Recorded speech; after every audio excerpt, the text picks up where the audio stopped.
Well, good morning, everyone.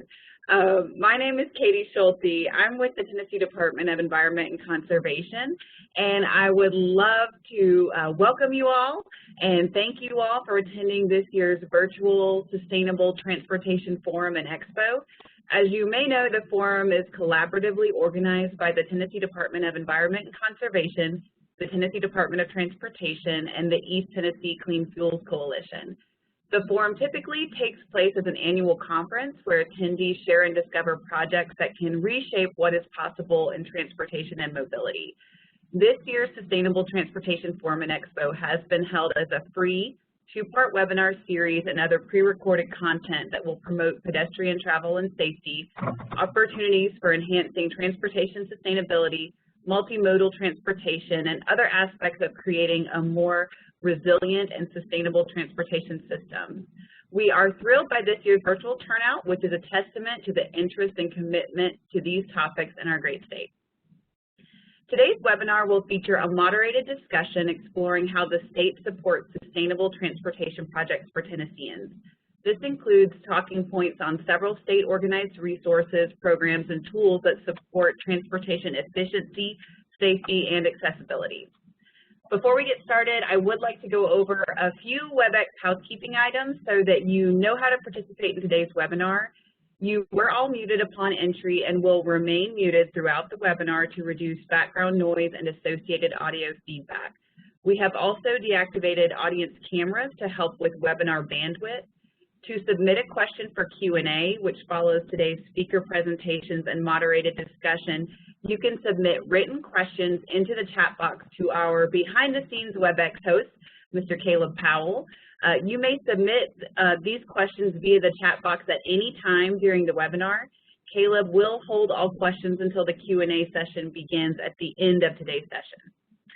Please note that both webinars in this week's STF&E webinar series have been approved for CM credits for AICP members of the American Planning Association. These webinars can also count towards the newly established Sustainability Resilience CM credit requirement. In order to receive these credits, please attend the entire webinar session and log your credits afterwards using APA's online CM credit log. While these credits have been approved, the webinars are not yet available in APA's online CM credit log. Please look for them to appear within the next week or so. If they do not appear by then, or if you have any other questions, please reach out to Susan Steffenhagen, and Caleb is putting everything I just said and Susan's email in the chat box if you need additional assistance. Now I am going to hand the mic over to Caleb, and he's going to run us through a quick Mentimeter activity.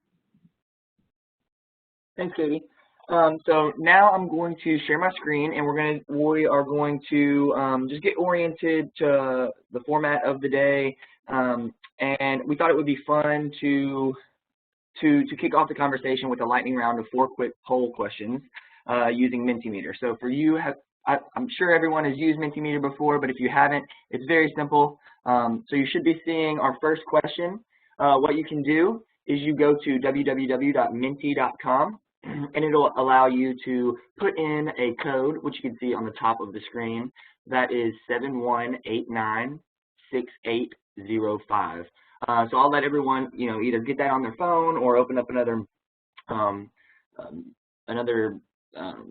web page, and we're just going to ask 4 short questions just to sort of get our presenters accustomed to our audience and see how everyone feels on the topic at hand. So I see that there are some questions coming in.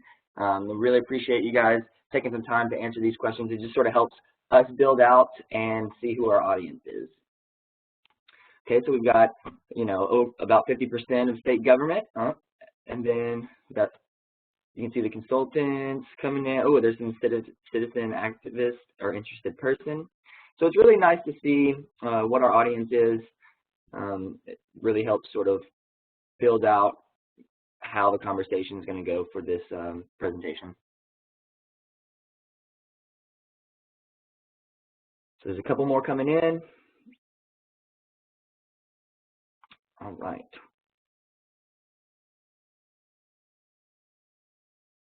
So now we will go to the next question, if everyone's ready. What sustainable transportation trends are you most interested in seeing grow? So this is a word cloud, so you can type in the different types of trends that you are interested in seeing grow in the topic of sustainable transportation. And as these different words get more traction, they'll get bigger. So feel free to type in whatever you think or whatever you feel that you're most interested in when it comes to sustainable transportation trends.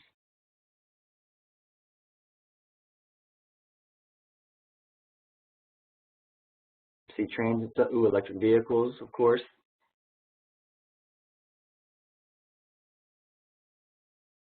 There's a lot of different words. So, you know, one of the ones that I'm seeing, you know, really huge is electric vehicles, transit, EV, which goes, you know, hand in hand with electric vehicles. There's some alternative fuels in there, walkability. Now, if you were able to join us for the first webinar of this series on, let's see, what was it, on Wednesday, we talked a lot about pedestrian infrastructure, walkability, and just so everyone knows, these webinars will be recorded and you'll be able to watch those and see the great panelists discussion that was had. So if you didn't get a chance to check that out, we will be sending out the link for that video very soon. All right, well, this is great. There's a lot of good trends here, a lot that we will be talking about today. So very appreciative of everyone's you know, ability to put in what trends they are excited to see grow. So the next question is, how often do you use a sustainable transportation mode? This is like transit, walking, biking, alternative fuel vehicles to get to a destination. And so you've got never, once or twice a month, once or twice a week, or almost daily. Oh wow, right off the bat we've got almost daily, which is very, very, very good.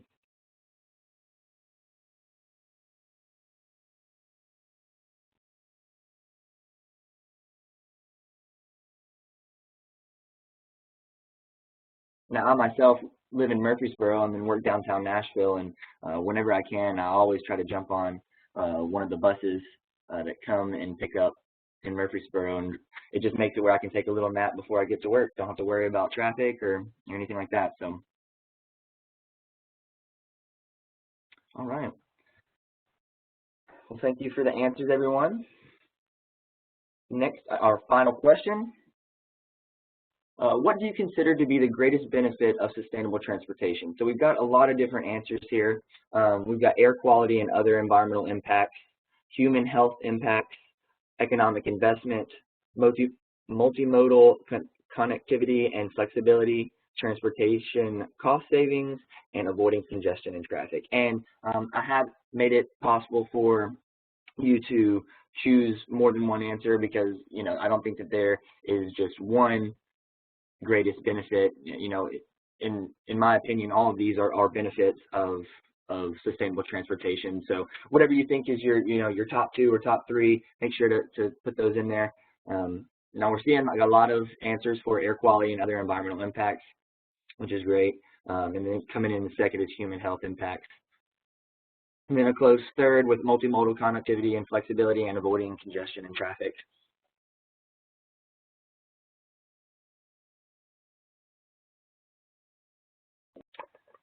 All right. Well, thank you so much for taking time to answer these questions for us. Like I said, it sort of helps us build out what the conversation is going to be and who our audience is. So very appreciative there. Your answers provided like a really good backdrop for our conversation today. And then let's our presenters, like I said, get a better pulse on the room and its current thoughts on sustainable transportation. So we will stop sharing this screen now.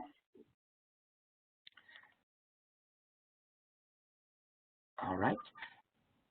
And now, before we get into our panel, we have prepared a short video on Tennessee's first all-electric school bus project, purchased and operated by Washington County Schools, and funded in part by the Tennessee Department of Environment and Conservation, local power company BrightBridge, and the Tennessee Valley Authority. This will be just one project of many we discussed today that showcases how innovation and community partnership can result in sustainable transportation success.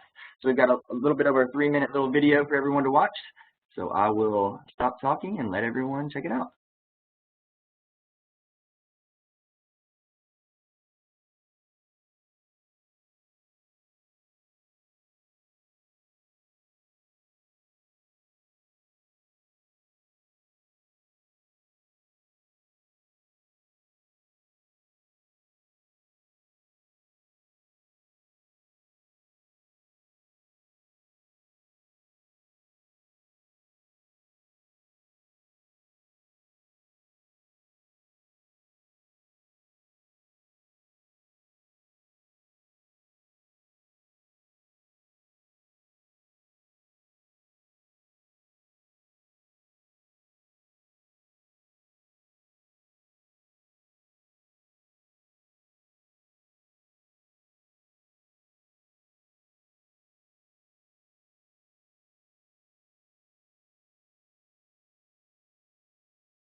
All right, so that was just a snippet of the full video.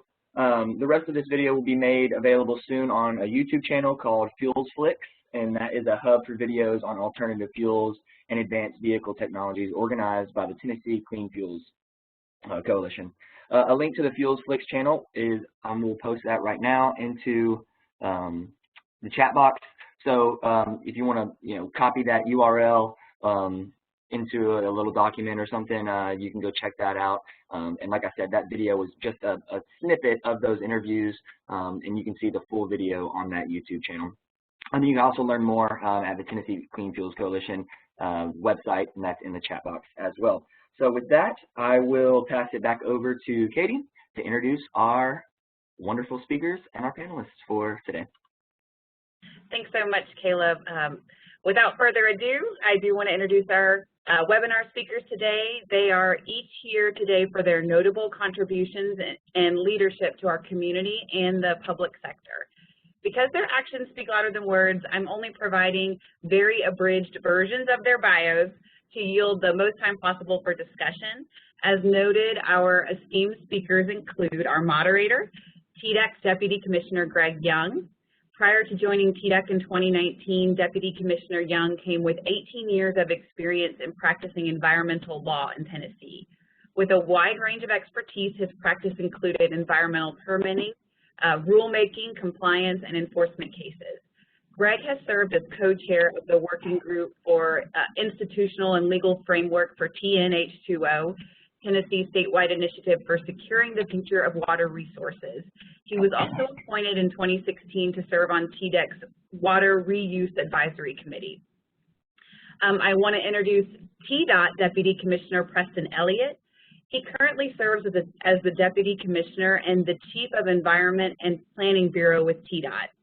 Having worked with TDOT early in his career, Preston has over 25 years of community and transportation planning experience within Tennessee and the Southeast. Prior to rejoining TDOT, Preston spent 16 years in the private sector, providing professional planning services to communities large and small. In addition to his DOT and private consulting experience, Preston has also worked with 3 metropolitan planning organizations, MPOs, and as a community volunteer, served 12 years on the local transit authority board. And of course, last but not least, we have TDEC Commissioner David Salyers. Prior to 2019, Commissioner Salyers led the West Tennessee River Basin Authority. Under his leadership, the agency successfully built partnerships with state departments, federal agencies, nonprofits, local chambers of commerce, businesses, private landowners, and agricultural producers. Commissioner Salyers worked for 11 years in the private sector as an engineer and still maintains his registrations as a professional engineer, geologist, and certified hydraulic professional. Commissioner Salyers understands the importance and value of relationships within TDEC's mission to meet our collective goals. Now that we've introduced everyone, Deputy Commissioner Greg Young, take it away. Yeah, thank you, Katie. Thank you, Caleb. Thank you to everybody that is joining us. I'll do a brief sound check, make sure Commissioner Salyers, Commissioner Elliot, can y'all hear me okay? Sounds good.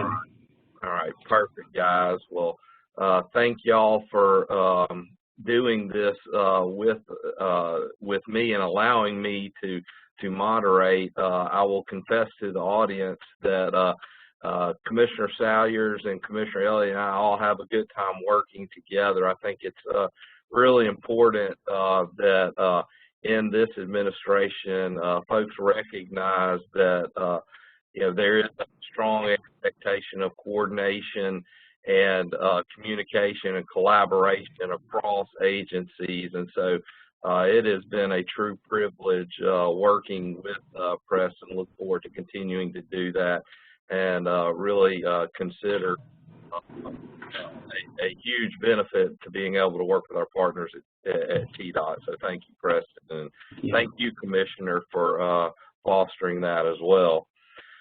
Without further ado, I don't know if Commissioner or Preston, y'all want to make any kind of similar introductory comments.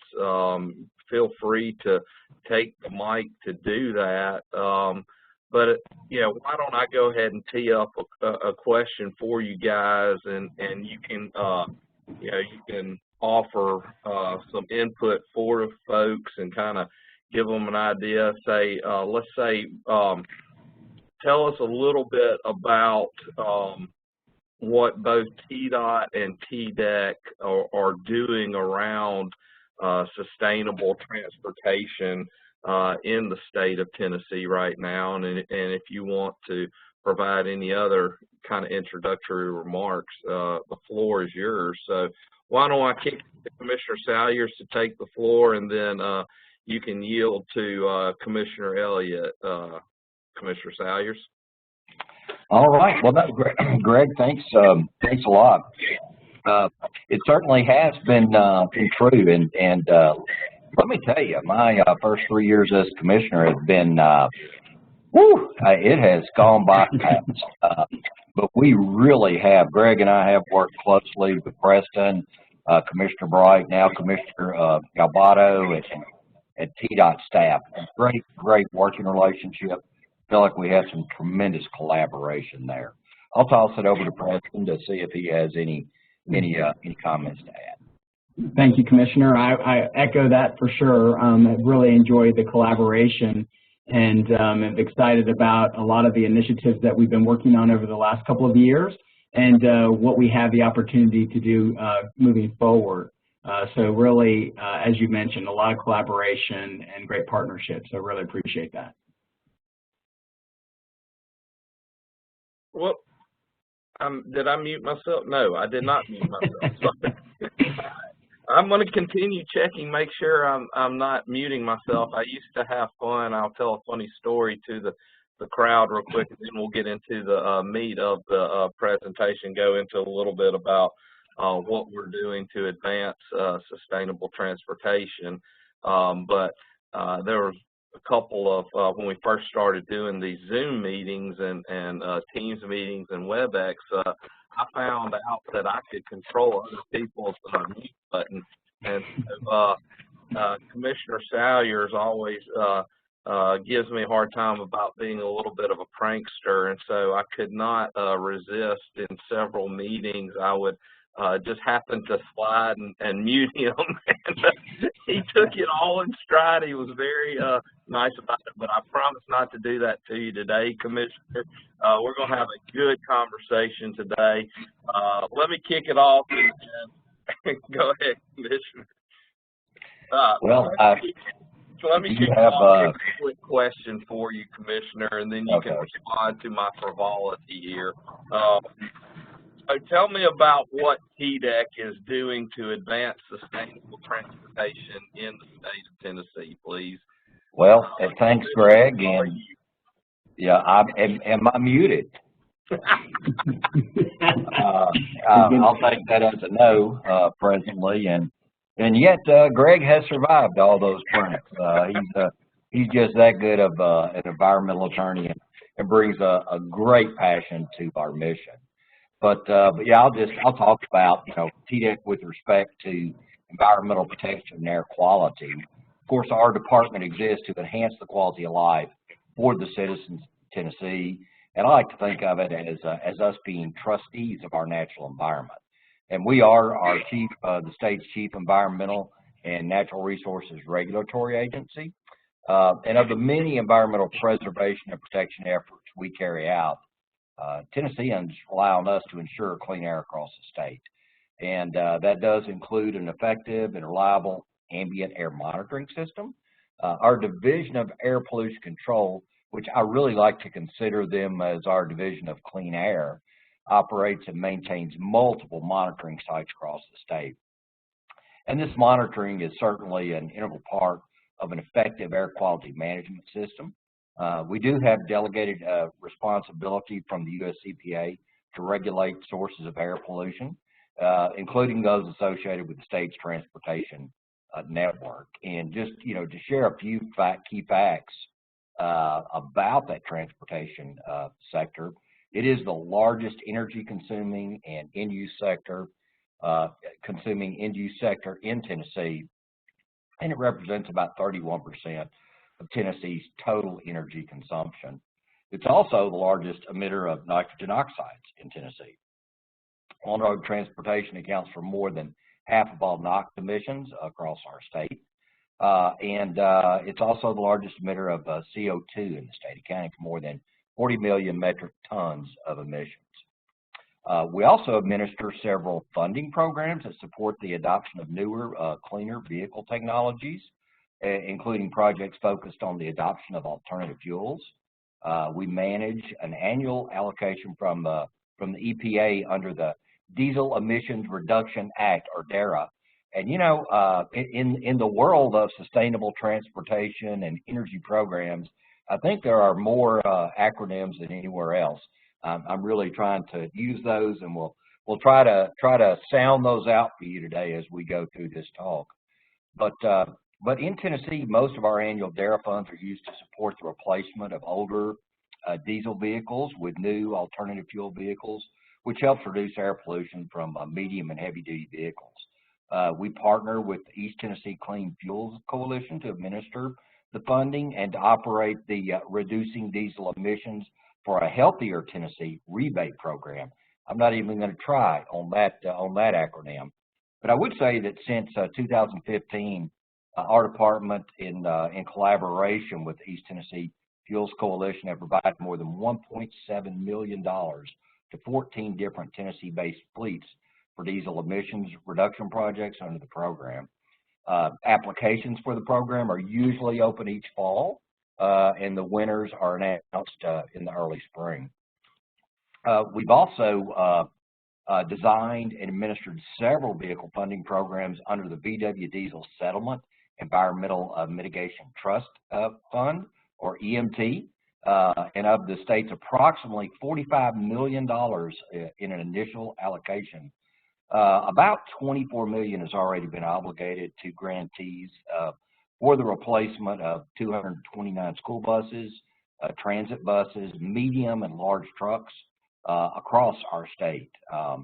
Additional funding for rounds of selected vehicle programs are going to be released later in 2022 to spend down the remaining EMT allocation. And with that, I'll pitch it back to Greg. Yeah, sure. I'm going to save a couple of editorial comments until the end. I'd like to hear Commissioner Elliot, if you'll go ahead and talk a little bit about what TDOT is doing to advance sustainable transportation, if you don't mind. Yeah, absolutely. Hopefully I'm able to be heard here. I got kicked off a little bit, but looks like I'm back on.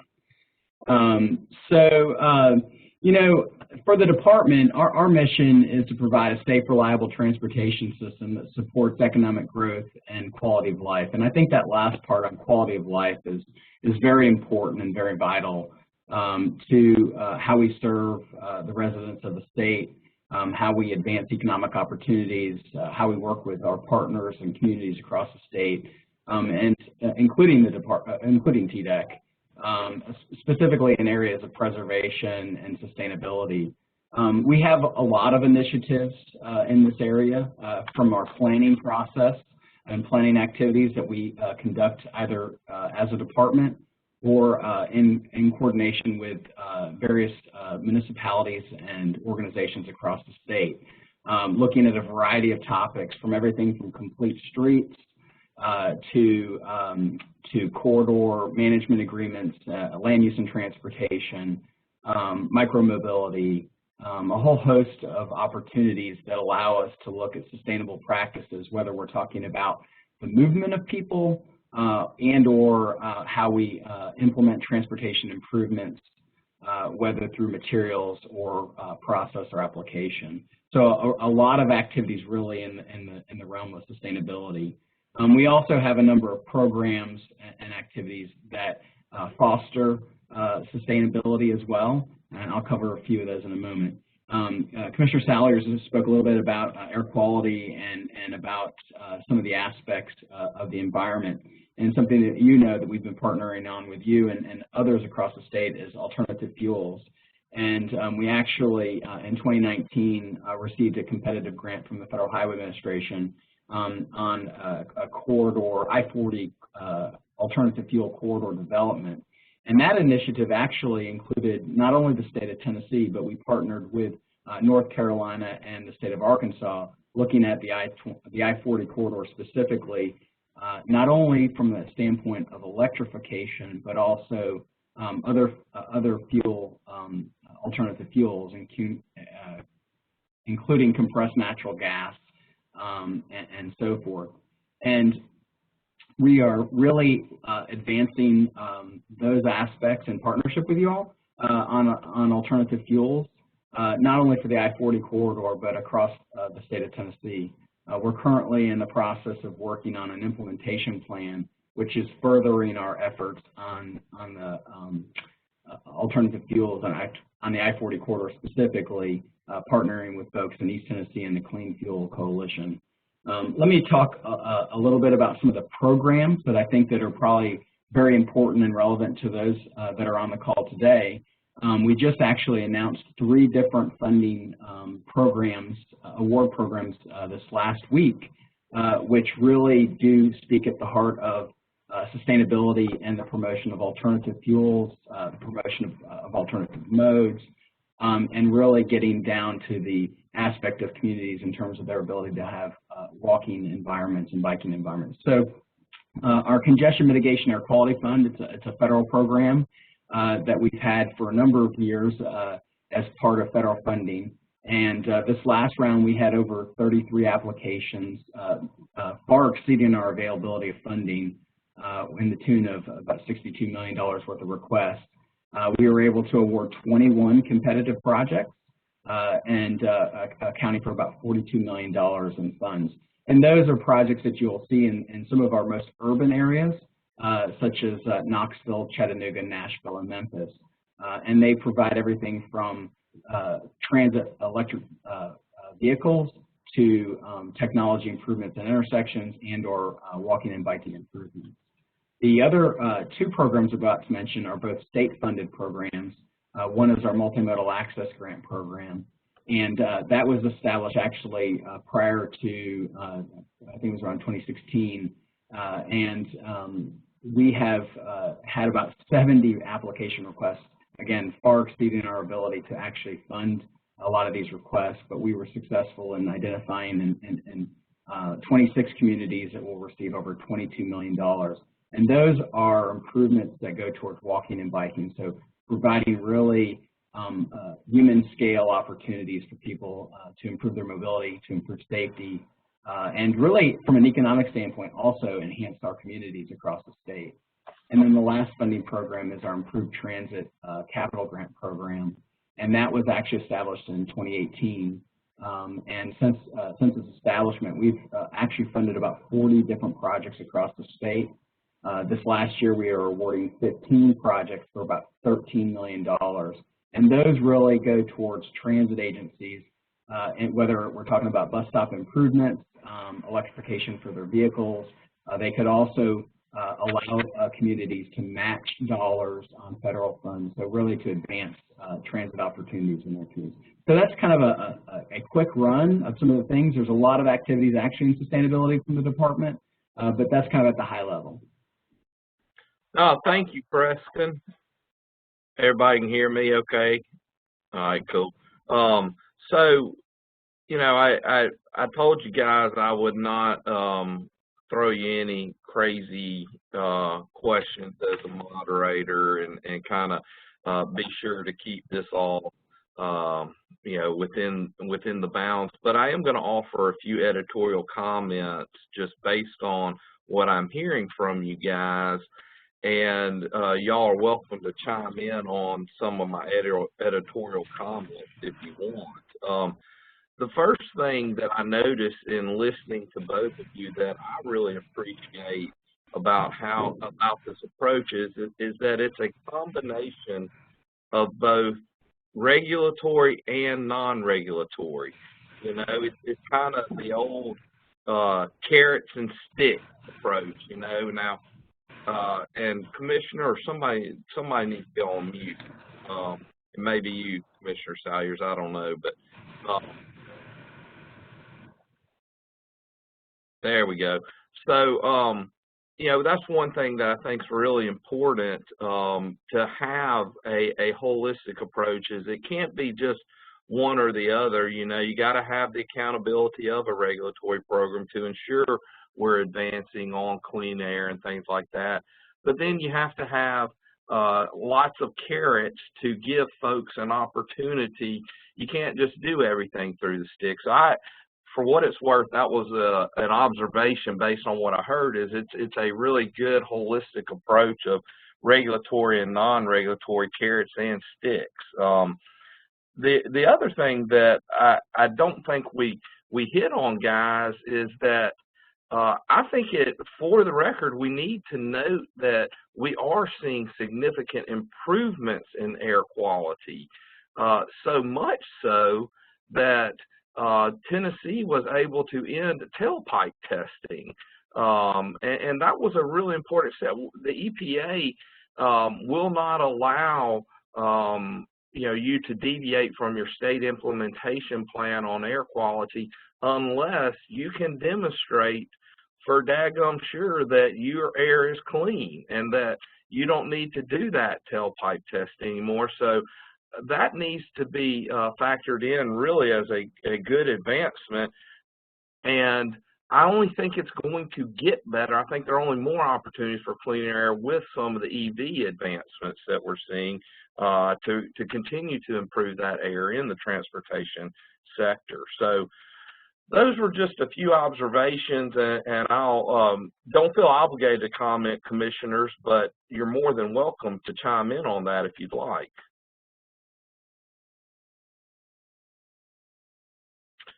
All right. I'll hold on that, Greg. I think I can answer that as we go forward. So I'll hold right now. Very good, very good. All right. Well, the next topic that folks want to hear from you guys on is tell us a little bit about how the change how your departments have changed or evolved when it comes to approach on sustainable transportation over the past decade. You know, we've seen changes in technology. We've seen changes in political administrations, definitely at the federal level. And so, you know, give us a little bit of kind of a history lesson here of how y'all have changed and evolved as departments. And I would not mind hearing as well kind of where you see things going in the future. I think that would be, so understanding how we've changed, where we've come, and where we're going. Since Commissioner Salyers, you started the last one, I'm going to ask Commissioner Elliot to take the floor. So. Absolutely, I appreciate it. No, that's a great question. The Tennessee Department of Transportation has been in existence for, I guess, in 2015 we celebrated our 100-year anniversary, so to speak. And it's kind of interesting to think about the department. So it was about 50 years ago we went from the highway department to a transportation department. It may seem like a long time ago, but the evolution of large organizations sometimes can be very challenging, especially as we align our programs and our activities, and having had staff that have worked here for many years, positioning our workforce to be responsive to new technologies and new applications. So it does take some time, an evolution of an organization. But I just wanted to say that it's been about 50 years since we actually went from a highway department to a transportation department. Funny thing is, I actually remember when I worked with the department the first time, I held up the state map, and it was a highway map, and I said, actually, I think this is a state transportation map, and I kind of got looked at kind of funny, and I said, well, let's look here. There are rivers, there are airports, there are roads, and quickly realized that at that point in time we changed our highway map to a transportation map. So even though that it was 50 years ago we made the highway name change, it wasn't until about 20-something years ago that we actually changed our transportation map from a highway map. So I'm really excited about where we are going as a department, where transportation as an industry is going. I used to oftentimes refer to Uber and Lyft. I did a study back in 2012 on taxis, and as soon as I finished the study, boom, Uber and Lyft hit the marketplace and changed the way that we travel. But we're now looking at Uber and Lyft have almost been in existence for about 10 years. And so it's kind of funny because it seems like it was yesterday. And lots of our communities, it may seem like it was yesterday that we're inundated by scooters. And so, our industry has changed quite a bit in terms of mobility. micromobility specifically, and mobility as a service. And as those technologies change, whether we're talking about connected and autonomous vehicles or we're talking about electric vehicles, I think it's imperative as government entities that we work with partners, whether it's public sector, private sector, to figure out how best to respond to transportation, how best to respond to growth and development and technologies, specifically those that help us develop a more sustainable approach to transportation, a more sustainable approach to our environment. The reasons that we all live in Tennessee, because it's such a great state and we have an immense amount of beauty. So I would like to talk a little bit about some of the things, Greg, you mentioned about the emissions testing and so forth. Our challenge is that in the last 10 years, from 2010 to 2020, our population grew by about 600,000 people. So we're just under about 7 million people in the state. 600,000 people is like adding a new Nashville to our state. So as we grow, as our mobility challenges change, it's going to be imperative that we think about how best to provide transportation solutions, specifically on ways that are sustainable and alternative fuels and so forth. We have, as I mentioned earlier, made a lot of investments over the years in technologies such as electrifying our buses. Cities such as Memphis and Knoxville. Knoxville specifically has made quite a tremendous investment in their transit fleet for electrification. We're proud to be a partner with them on that. There is also, tugs and pulls as it relates. We have our fuel system, our revenues come from fossil fuels primarily, and as we transition to electrification, revenues to provide transportation are going to shift and change, and that will require us to look at our funding sources as it relates to sustainability. You asked a little bit about future opportunities on sustainability and transportation. I think this probably be a great point to maybe point out that the infrastructure bill that was recently passed, I know there's been a lot of discussion about that across the state and across the country about what does that mean. In Tennessee, we're looking at a little bit of over $1 billion+ from our previous transportation bill. The previous transportation bill is called the FAST Act. That provided about $4.4 billion to the state of Tennessee for transportation. The new infrastructure bill is providing about $5.5 billion. So a little bit over $1 billion increase in the amount of funds that are coming to our state for transportation. There's been a lot of emphasis on sustainability, resiliency, equity, really looking at programs that allow for communities to advance things that relate to sustainability, and we're pretty excited about the opportunity to partner with communities on that. There are a few new programs that I think that really will be beneficial for our state. Some things like wildlife crossing opportunities. They're pilot program initiatives, discretionary, so will require us to compete with others to get them. There's some funding, about $88 million for electrification, for vehicle electrification across the state. And then I'm trying to think about a few others that might be some relevant to this topic here. There are a number of programs that didn't exist in the previous bill that we think that will obviously help us advance sustainability. About a 30% increase in funding for transit. So those are examples, I think, moving forward and looking forward in terms of sustainability and transportation, and a lot more in the area of technology.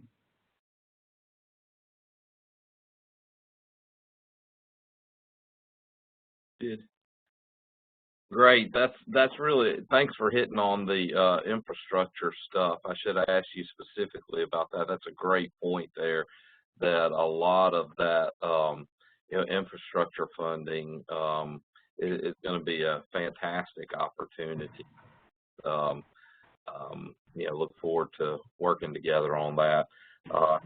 We're neck deep on kind of the water infrastructure side now, but I think perhaps an even bigger hit in a positive direction can come from the larger infrastructure you referred to, Preston. So that's good stuff.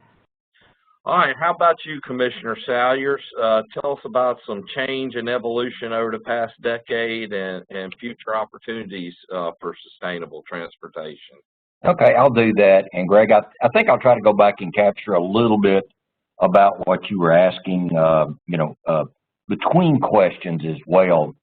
And just first off, just let me say, thinking about, how our approach has changed and evolved, I'm going to start out with how, my thinking around this has evolved. I mean, I've always been supportive of electric vehicles and sustainable transportation, but I can remember going to my first Sustainable Transportation Forum as commissioner in 2019, and I left, and just talking with a bunch of our Office of Energy Program staff, I really left inspired.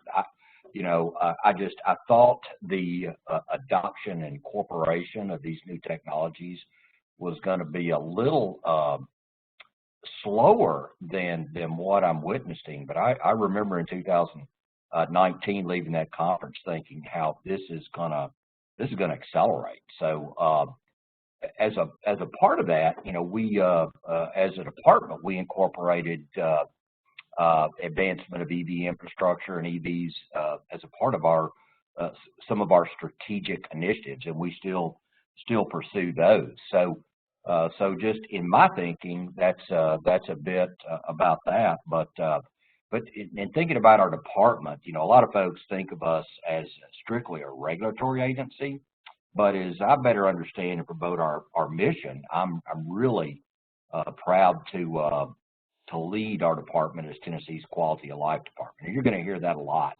And I'm just thrilled that we hear that from TDOT as well, because it's true. But our department, the way that Greg and I like to look at it, we're not just a regulator, we are a resource. And we firmly believe that. And I firmly believe that the quality of life that we enjoy in Tennessee requires a vibrant economy and a clean environment. And I think for our economy to remain robust, we must have that clean environment. And for many of the companies that are visiting our state and considering relocating here, Greg and I hear that a lot on these prospect visits to the state.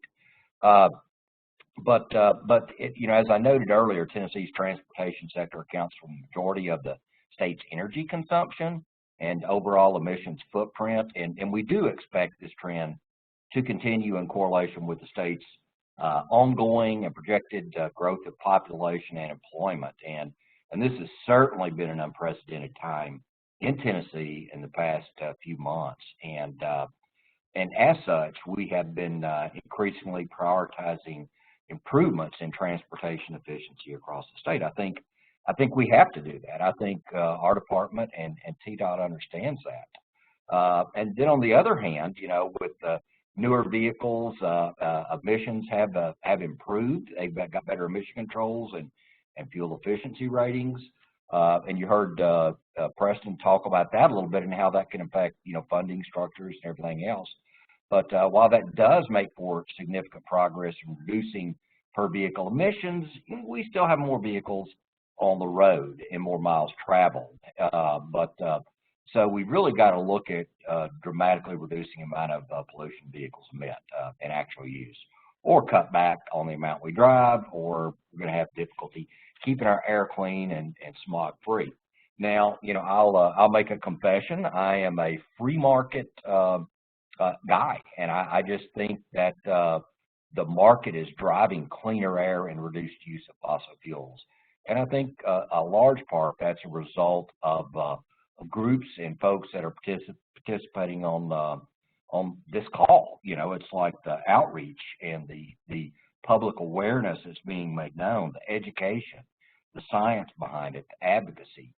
So when we see major automotive manufacturers moving their market share toward electric vehicles, and many of those pledging to manufacture only electric vehicles in the very near future, that's a strong response to a shift in what the consumer demands. And and what market forces are there. So I believe the marketplace is going to be a key driver in reducing those transportation-related emissions problems, and I think Tennessee is going to benefit from that.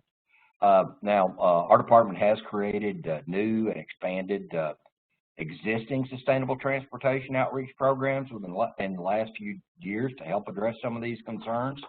And since 2017, our Office of Energy Programs has served as a coordinator for one of two U.S. Department of Energy designated Clean Cities coalitions in Tennessee. And that's the Middle and West Tennessee Clean Fuels Coalition.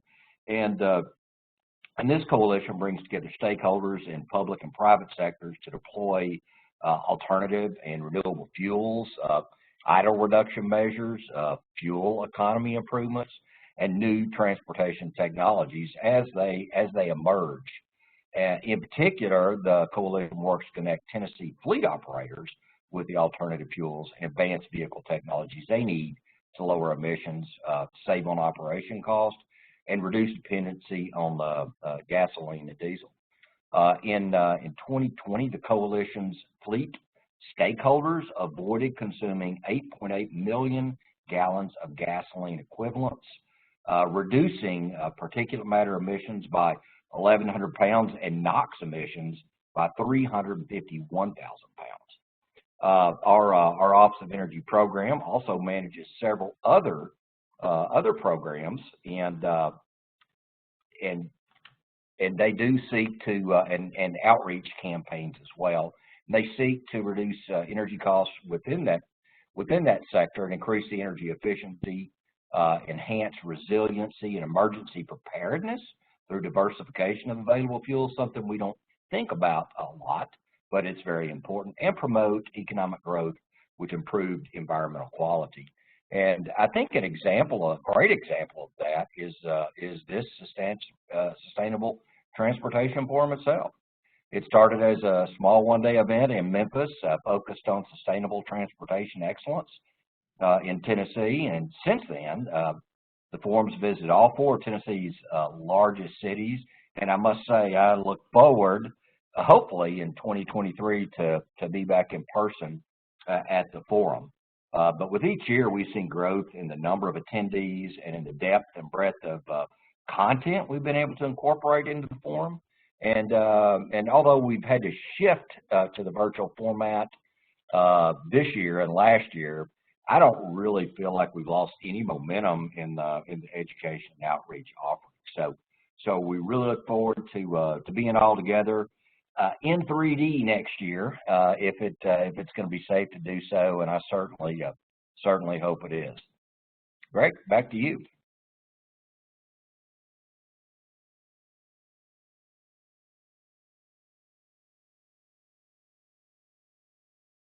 Greg, you are muted.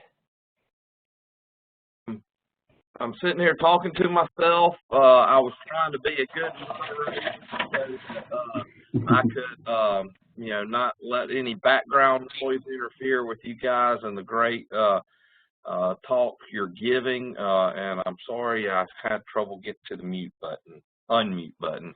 But no, that's I love kind of hearing about where we're going, and it really is cause for excitement, encouragement, and again, I keep going back to continued collaboration between our agencies. Moving on now, and I am going to ask Katie or Caleb to be the clock manager, because I see I'm creeping up on 11 o'clock, and I do want to be sensitive of people's time here. So one of you is just going to have to interrupt at some point and say, okay, Greg, be quiet and stop asking questions. But until you do that, I'm going to keep asking questions. So one thing that we saw in that word cloud, guys, was the interest around vehicle electrification, EVs in Tennessee. And, I think that we have just seen some phenomenal opportunities present themselves over the past few years. And so can you educate folks, tell folks a little bit about what your departments are doing with respect to transportation electrifications, whether it's charging stations, and where are some opportunities and things like that for enhanced collaboration going forward. So what are the agencies doing around transportation electrification, and where are opportunities for enhanced collaboration going forward? How about that? Who did I use first? I asked Preston, you went first last time. Commissioner Salyers, you're up. All right. So, well, our department and myself as commissioner are certainly strong advocates for expanding electric vehicle options in and across Tennessee. And greater adoption of EVs are going to provide many benefits for Tennessee, as they can play a significant role in reducing transportation-related emissions, improving air quality, increasing transportation sector efficiency and resiliency. And I think there's a lot of other benefits that we're going to realize too that we just don't think about now. And plus, I mean, they're just fun to drive. Just as a part of some of my visits and experiences with getting to drive some of the electric vehicles. And I know we're on a WebEx meeting. I know many of you have been on Zoom meetings, but I think I was on a Zoom meeting after having driven myself the first EV, and let me tell you, the performance is unbelievable. And I can remember telling the audience that that Zoom took on a whole new meaning to me after driving an electric vehicle. But you know, as Greg noted earlier, you know, our air quality is it's cleaner than it's been in generations, and the EV and the infrastructure around that, the investments that we're making today are not only going to help us maintain it, it will improve air quality going forward. And the EVs we drive today and into the future are powered by some of the cleanest electricity in the Southeast, and that's a huge thanks to our partners at TVA. Drew, take that back to CEO Lash and then the other TVA folks that are on. Thank you for your great work. But their system currently generates about 60% of all their electricity from carbon-free resources like nuclear, hydro, solar, and wind. And they continue to pursue aggressive goals toward that end. Earlier this year, that was earlier last year in 2021. We announced a new partnership with TVA and TDOT to develop a statewide public accessible light-duty EV fast charging network along interstates and select U.S. and state highways. And let me just say that I'm very excited about that. I think it's a very strategic move for our state. And with the first round of funding, TDEC and TVA are going to be supplementing existing public EV charging infrastructure to achieve what we're calling the Fast 50 designation along those corridors. And what that means is that there will be non-proprietary fast charging sites located no more than 50 miles apart along a given corridor route. And the network is going to expand accessibility of critical light-duty EV charging for all Tennesseans and the many visitors that come to and pass through our state. And these chargers are going to be available from high-density markets in urban areas to underserved markets in rural or economically distressed areas. And then TDEC, TDA, and TDOT, the partnership that we enjoy, us three, is just a great example of agencies working together on an issue that crosses multiple sectors and issues that impact us all. Air, our energy resources, our economy, and being tourism and manufacturing, things of that nature. So one of the things that we're excited about at TDEC internally is a recently announced partnership with the EV automaker and automotive technology company Rivian to install Rivian Waypoint Level 2 charging stations at all of our Tennessee state parks. And the goal is to have those available in our 56 state park system wide, depending on the availability of electricity and planned future park upgrades. And in addition to overseeing the design and installation, Rivian's going to provide the chargers as well as many of the necessary utility upgrades associated with charger installation at no charge to the state or taxpayers. And they'll also cover all the network access fees, equipment service, and maintenance for 10 years. And those chargers are going to enable drivers to top up on miles while enjoying a day trip or an overnight camp out at one of our parks. And initially it is going to be free, and any potential future costs may be dependent on system-wide utilization and the ability to recover some of the electricity cost. And we feel like, and I'm pretty sure that we are the second state park system in the United States that Rivian is working with on this. But our parks are certainly a natural fit for EV charging stations because no matter where you're at, you're within an hour of a state park. I don't know if many of y'all are aware of that. But EV drivers don't want to worry about running out of power or where they're going to top off next. And so from metro to rural, from big to small, we want Tennesseans to feel confident that no matter where they live, EV charging along their route can be possible. We want to eliminate those two nasty words, range anxiety, that gets in the way of electric vehicle adoption.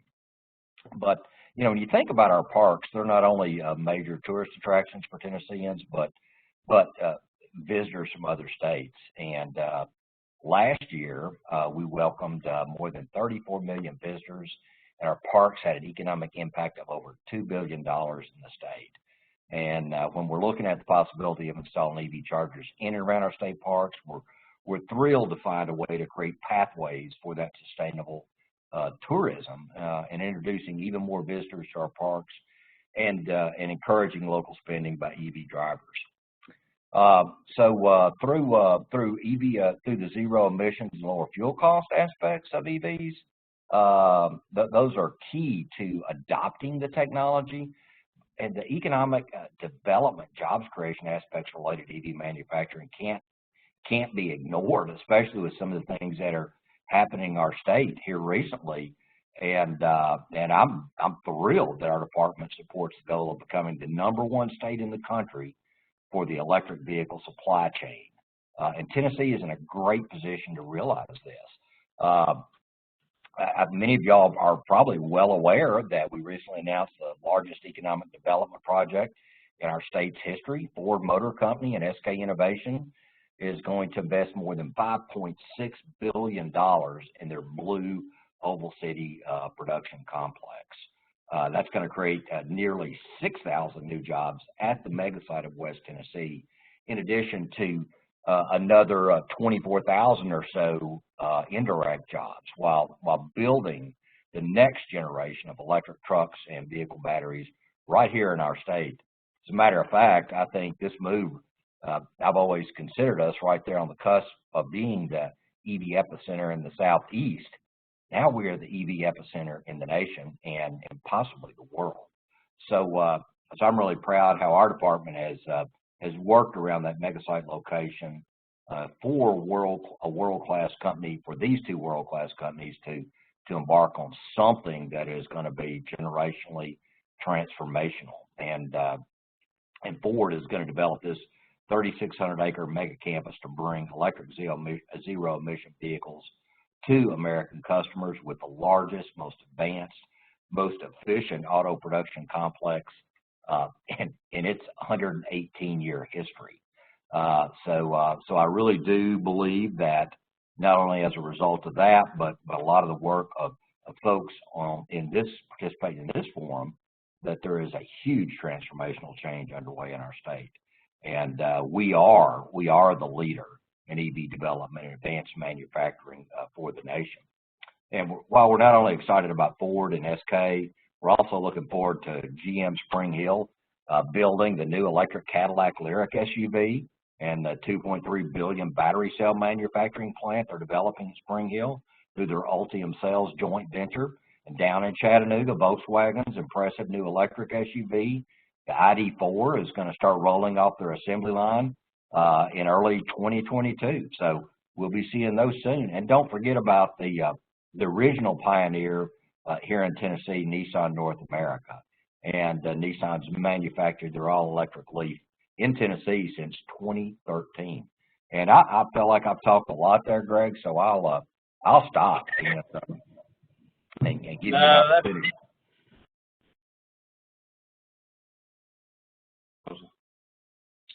All right, I'm off mute. I'm sorry, guys. No, that was great information. Really, that's glad to hear all of that. And not surprisingly, I knew some of that, but just when you're able to kind of put all that in one bucket, and it does take a good bit of time to kind of get through what an agency's doing with respect to electrification, that's a good thing. So congratulations to you. Congratulations to TDEC. Anyway, I'll stop patting ourselves on the back here, Commissioner. Sorry about that. Preston, Commissioner Elliot, it's your turn now. Let's find some pats on the back for TDOT. Oh, yeah, appreciate that. Well, I mean, as you know, it's been a partnership on this electrification EV initiative, and last year, I know it seems so long ago, but last year when you made the big announcement with TVA and the VW settlement funds and moving forward with that, we were proud to also offer up $7 million of funding to be able to be part of this initiative. I kind of alluded to the $88 million as part of the infrastructure bill. Actually, the last 2 years of the FAST Act bill actually provided some funding for the advancement of electric vehicle charging, and that's where some of our monies were coming from on that commitment to you all as part of that initiative.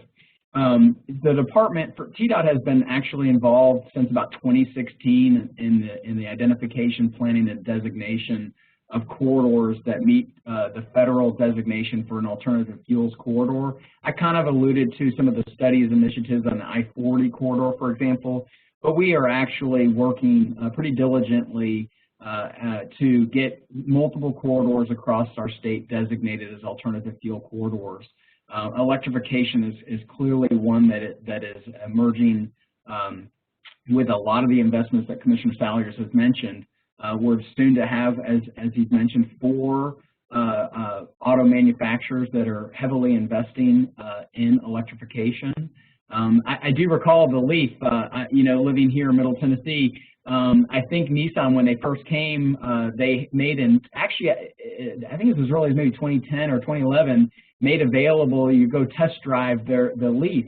And so I went over there and Commissioner Salyers, you're right. Once you're in an electric vehicle, it is impressive to see and to really get a feel and sense for the technology and how I think the private sector really is driving this. I think also the department has not only in the aspects of planning and identification of the corridors to support and the funding to support it, we're also working with universities in the state, Tennessee Tech University, looking at some research on low greenhouse gas vehicle technologies. We're partnering with them to make sure that communities in rural areas of the state also have opportunities for electrification and advancement of technologies. So those are some areas that we're working on. Others at the national level, our staff are actively involved. We're part of the American Association of State Highway and Transportation Officials. They have an EV partner working group, and we have actually a couple of staff that are, I guess, inaugural members, so to speak, of that working group, really pushing on the topic of EV charging and EV investments in transportation, not only in Tennessee but across the country. And I do think that our state is very well positioned with these manufacturers and the batteries and industry on that electrification. We also have staff serving on national committees to advance our thinking and opportunities around electrification.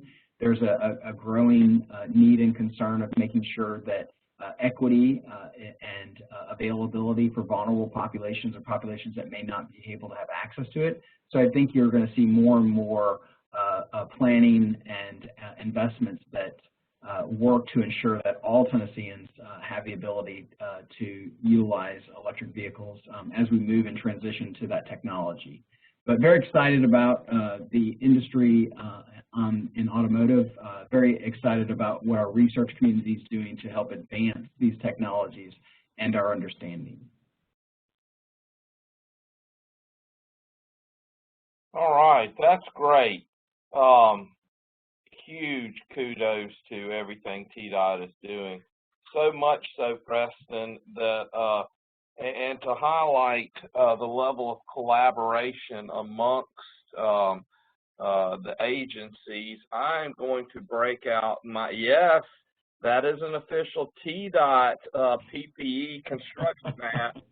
And so I'm going to don this bad boy for the Q&A section that we're about to do, just in case, you know, I throw any curveballs and Commissioner decides to walk down here to my office and give me a hard time. But all that to say, we have reached very close to 11:15, and I think we wanted to save about 15 minutes for Q&A, and we did get, I don't know, about half a dozen or more really good questions from the audience. Some of them,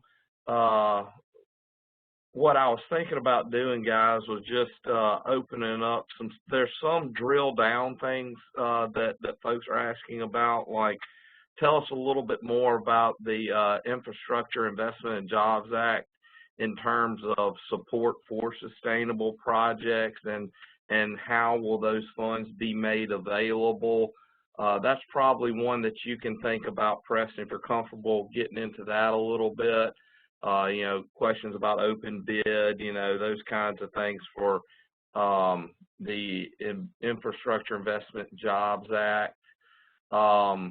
Maybe Commissioner Salyers, if you have advice for, or Commissioner Preston Elliot, if you have advice for communities wanting to work with the state on sustainable transportation projects, I think that would dovetail nicely with, okay, you've got the Infrastructure Investment Act money coming down, you've got local communities looking for opportunities to partner on sustainable projects. So why don't we just kind of have a discussion around that, and you know, there may be some regional groups that we could recommend partnership with, and you know, recommend to our local governments in Tennessee that they look to some of these regional groups as well. So that's a long-winded question, but I wanted to give y'all enough time to kind of wrap your head around what we're getting at and see if y'all could develop some suggestions and ideas. So I yield the floor to whoever wants to talk first. I could try to start a little bit on the infrastructure bill. I think one thing is important that we're still operating under what's called a continuing resolution budget at the federal level, and it goes to February 18th. And so some of the new programs that are part of the infrastructure bill aren't available yet until they get into a more, I guess, an actual budget opposed to a continuing resolution. And there are a number of programs, I think, that are on the sustainability side that will, as information becomes available from the federal government. So typically what happens when you have a bill, then they'll develop implementing regulations or rules, as you know.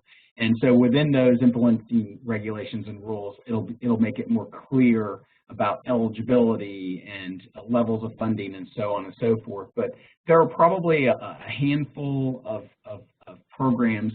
One in particular is called a carbon reduction program.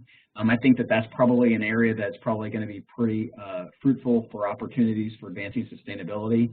Another one that I think that is out there that I think that will also impact resiliency and so forth, I believe it's called Protect. And so those are two funding programs that I think that as more information becomes available, we'll see that communities across the country and within our state wanting to kind of gravitate towards those. There's a number of current discretionary programs and that folks are familiar with called BUILD or RAISE now, and then also INFRA that we see that communities go after, and oftentimes we communicate and coordinate with them. So just kind of, that's a real high level. No, that's good stuff, and I think that's something I can tell the audience that from TDEC standpoint, when you get huge tranches of federal money like an infrastructure thing, it's a blessing, but at the same time you have to, in a lot of cases, create a structure for the deployment and disbursement of those funds that and some of the time frames that are required, at least under ARP that we've been directly involved in, are extremely tight. And so you are a little bit changing the wheels on the car as it's going down the road, if you will. But these are fantastic opportunities. I think we all have to give each other a lot of grace and collaboration in moving these projects forward. So anyway, that's another one of those editorial comments. Commissioner Salyers, did you want to chime in on any advice perhaps to local communities wanting to work with the state on sustainable projects? Yes. Are there any groups they can talk to? Yeah, certainly. People at TDEC they can talk to? Yeah, certainly. And just let me say, on the bipartisan infrastructure law and the money that is coming down, we do see some opportunities in there, which we are very excited about, but I just don't think we fully understand that yet. So we're not prepared to speak about that. And as many of you may or may know, the rural communities and economic development in our distressed and at-risk county is that's a top priority for our governor.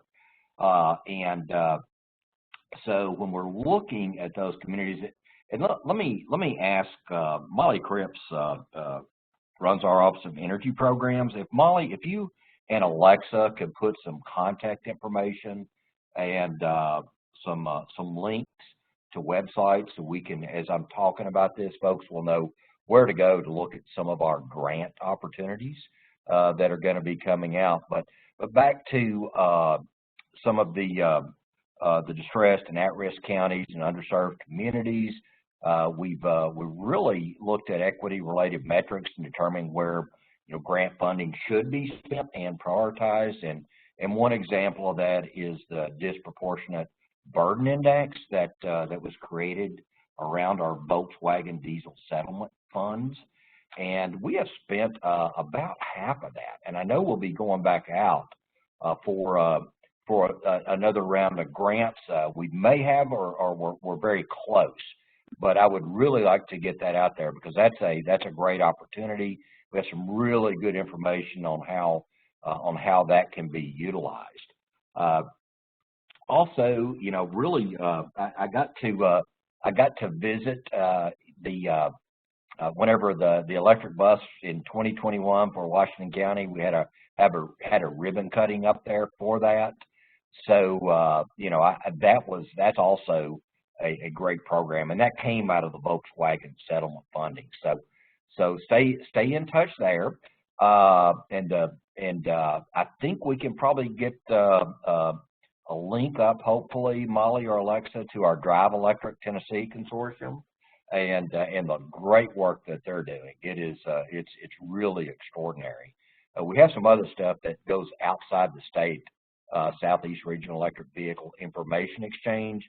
I won't get into too much detail there, but what I would really like to do is get folks to reach out to TDEC's Office of Energy Programs, and hopefully hopefully we're able to get some of those links up and contact information, and we can direct you to some of these grant opportunities, and put you in touch with some of the other groups that are a part of this great initiative.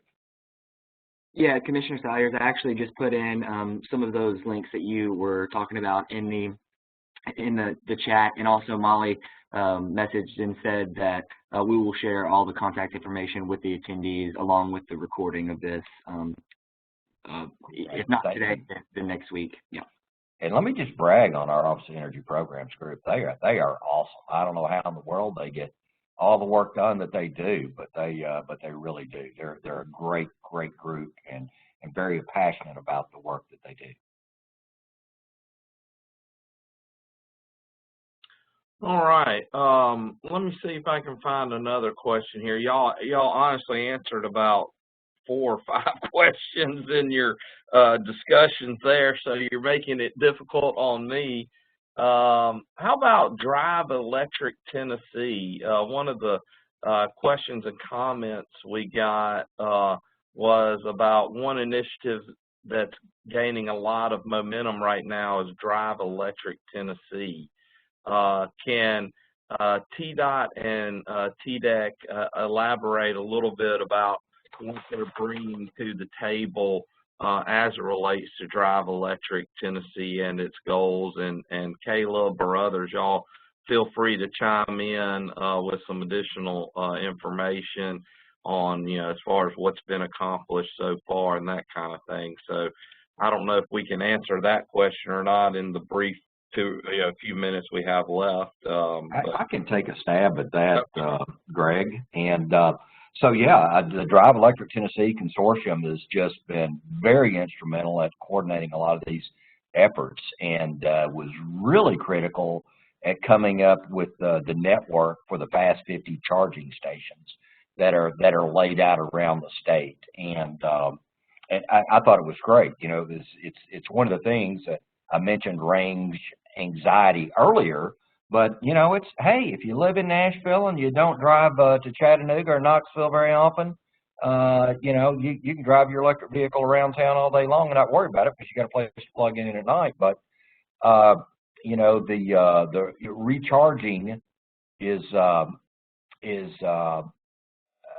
private investment is not going to follow the recharging out at remote locations when there's not an ability to pay for that. So I think the work of that consortium, and then TVA, TDEC, and TDOT using that as a framework to fund that Fast 50 initiative, that was monumental. So and I sure I could say a lot more positive things about the work that they do, but to me, that's the thing that really sticks out in my mind, and just so thankful for the great work that was done there. Yeah, I'd echo that as well. And, they established the 200,000 EVs in Tennessee by 2028. And that's I know that both of our agencies have identified as a goal, and working towards supporting those aspects. We've participated in some of the working groups that they've had, and I think they have 3 focus areas: infrastructure, awareness, and policy and programs. And I know both of our organizations have been actively involved in that. So I do think these initiatives have been a very collaborative approach across a variety of stakeholders across the state. Excellent, excellent. Well, we've only got about 5 minutes, and so far, as an Ole Miss Rebel fan, I am glad that neither Preston nor David have thrown any golf balls at me, so I may be more confident in taking off my TDOT protective equipment here. But let me see if I can find one more thought here. And yeah, here's one. The question is, what is the state doing to add EV choices to city, county, and agency vehicle fleets? And I know that neither of you are with, is it DGS? Honestly, I can't remember who. Preston, y'all don't do vehicle fleets, do you? We do have vehicles. Well, I mean, we all have fleets, but we have to answer to another agency for that. So I'm certainly not qualified to tell the group what, whether it's DGS or BAM, I can't remember who, but I don't know if y'all can talk a little bit, Commissioner Salyers or Commissioner Elliot, about kind of what the state's doing as far as encouraging electric vehicle fleets choices for cities, counties, and agencies. And Greg, I won't be able to share much on that, but I know that you know, and Christy Branscombe, Commissioner Christy Branscombe is the Commissioner of the Department of General Services, and that's at the forefront of where they're headed. I know that's an initiative for them, and I would expect that in the coming months that we're going to start to see a lot more communication on that. We're excited about it. I don't know that we're going to be able to get our Deputy Commissioner Greg Young a Ford F-150 Lightning to drive around, but certainly I think we're going to see the adoption of that in our fleets. And there's a lot of movement of departments in downtown office space. We're going to have to retrofit some of the parking lots and parking garages, you know, to provide that, you know, and we do have some EV charging out there. But as we make that transition, we're going to have that infrastructure in place to keep those vehicles charged. So it's something that it's coming. I know it's coming because I've talked to Commissioner Branscombe and she has assured me that it is. But at this time, I just can't provide the details on that. No, that's fair. And I was just going to add, you know, as I mentioned earlier, we provide quite a bit of funding to transit agencies, and over the last several years, we've have provided more and more funding for transit fleets to convert to electric. We actually have a few transit vehicles that were even before on alternative fuels as well, a diesel hybrid electric, I believe, down in Franklin, Tennessee. So over the years, we have invested quite a bit in our transit fleets with EV. And I think you're going to see more and more of that as we move forward. I think it was last year I was in an operations symposium for our folks that do maintenance and snow and ice and a lot of things you see out across the state from a perspective of operations. And the question was asked, there was a couple hundred there, the question was asked was, how many of you drive an electric vehicle? No hands went up. And then I asked the question, what if our vehicles that you use from the state were EV truck, would you use it? And a lot more hands went up. So I do think that as the technology has improved and advanced, as vehicles like F-150s and others become more of the utility of aspect that can support our operations, I think you will see that across the state. No, that's great feedback. Well, we have hit 11:30. Guys, thank you. Commissioner Salyers, Commissioner Elliot, thank you so much. And I hope our audience understands the level of collaboration and, quite candidly, the fun that, I'm sorry I'm wearing a silly hard hat and stuff, but I do want to make sure folks understand that we truly do collaborate as agencies, and we have a good time doing the good work that we try to do for the citizens of Tennessee. With that, I will yield the floor to either commissioners if they have any closing comments that they wish to make. If they do not have any closing comments, then I will ask Katie and Caleb to go ahead and take over. I yield the floor. Thank you. Hey, Preston, I'll if you would like to go first. I don't have much to say, but I do have a few comments I would love to. Sure, absolutely. Just for time's sake, I'd like to thank you and your staff for hosting this year's event. It is quite often very enjoyable, and as Greg has mentioned, we do collaborate quite a lot beyond even the things that we've talked about today, and the great partnership in our ability to do preservation and sustainability aspects across the state. I appreciate all those that participated today and look forward to partnership opportunities as we advance in sustainable transportation opportunities. Yeah. And I would close with saying thanks to all the participants in this Sustainable Transportation Forum. It has I really enjoy it, and I really enjoy the technology and how we're working together to come up with meaningful solutions for the future. And I will say that I with 4 original equipment manufacturers in our state that are pumping out electric vehicles or will be soon, and just the interest in the state of Tennessee as a great place for businesses to expand and to relocate. The framework that we have in place for these auto manufacturers makes us a great place to manufacture electric vehicles. And then, it's incumbent upon all of us, and in particularly TDEC and TDOT, to continue to provide that clean environment, that quality of life that we all enjoy, and just to be that great example across the country for these transitions to electric vehicles, which is it's coming fast and furious. So great to be with you today, Greg. Thanks for your excellent job moderating, and we'll hopefully see everybody in person next year. Thanks for your participation. Thank you, Commissioner. Very quickly, I just want to reiterate, we really appreciate the time from Commissioner Salyers, Young, and Elliot for participating in today's event. I think it was very insightful discussion. It is great to hear it straight from the top brass.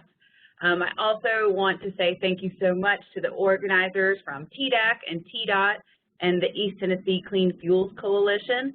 Thank you to our audience for attending today. And remember, these webinars are going to be posted on the website in the coming days. The website is sustainabletransportationforum.com. Caleb is going to put that information in the chat box for you. And if you have a quick second, we have a SurveyMonkey link in the chat box that takes you to a quick 3-question survey regarding today's topic. We'd really appreciate if you can fill that out. It'll really help shape our next STF&E event. And so with that, I want to say thank you all, and have a great rest of your day.